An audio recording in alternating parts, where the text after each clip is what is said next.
Hi everyone, welcome to AP Daily.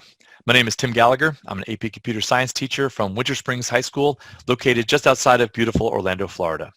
Today, we are going to continue with topic 3.7, which is comparing objects. And in this second of two videos, we're going to demonstrate how to use the equals method to determine whether or not two objects are equivalent. So what will we learn? Well, we're going to continue comparing object references using our Boolean expressions. We are going to revisit aliases and comparing them with double equal signs and not equal signs, also comparing to nulls. But in this video, we're also going to introduce the equals method because a lot of classes often have their own equals method, and that can be used to determine whether or not two objects of the class are equivalent. So what does that mean?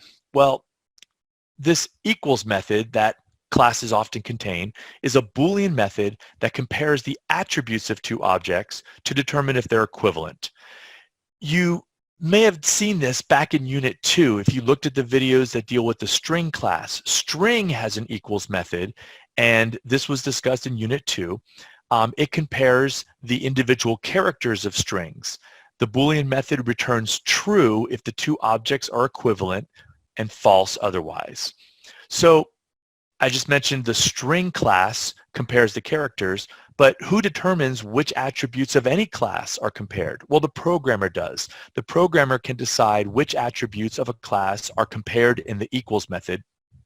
But we're not going to be focusing on that right now. We're just going to be focusing on how to use the equals method rather than how they're implemented. So let's look at an example. Back to my house class that I used in the last video.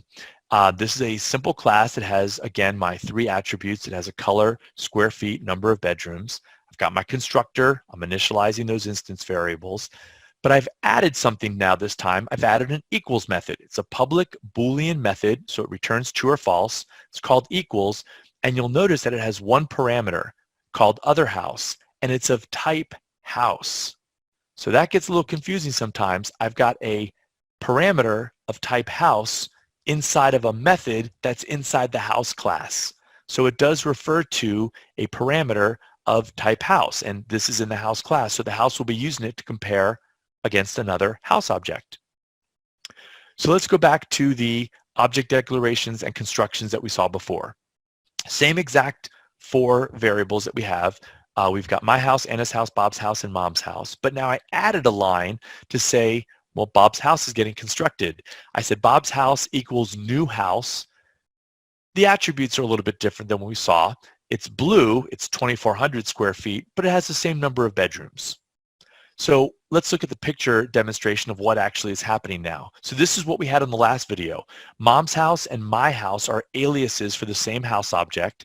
Anna's house is a separate house object, but the same attributes. Both of those houses are green, 1,850 square feet, 3 bedrooms, and Bob's house was null at first, but now I added that extra line. So what happens?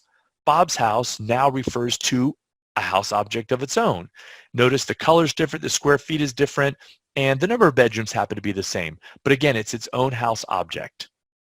So let's talk about how we are going to use the equals method in this situation. So using an equals method on an object, we're going to use the object.method way of writing this. And we're going to say my house dot equals, and then the parameter that I'm going to supply is going to be another house object. In this case, I'm going to use Mom's house. So what happens if I compare my house dot equals Mom's house? Well, we know my house and Mom's house are aliases. They both refer to the exact same house object.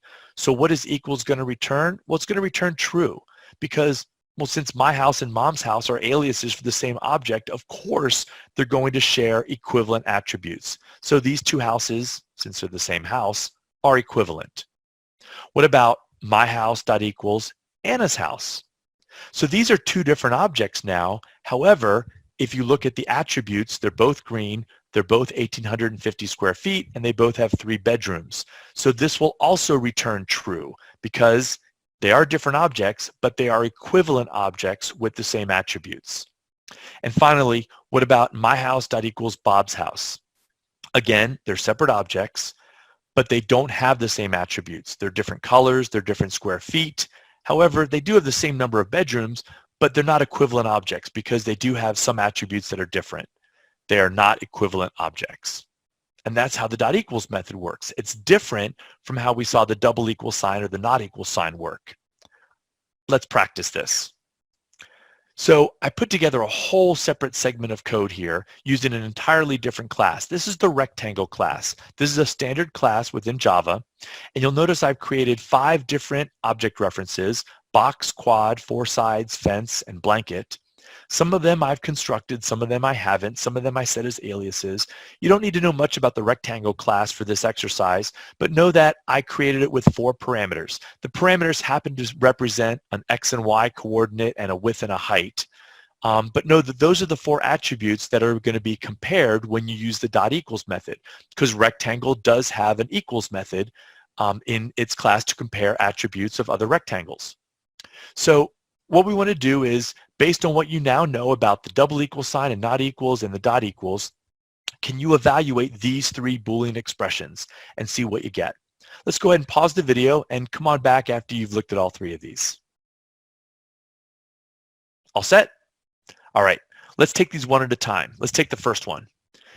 Box dot equals 4 sides and blanket double equal sign null.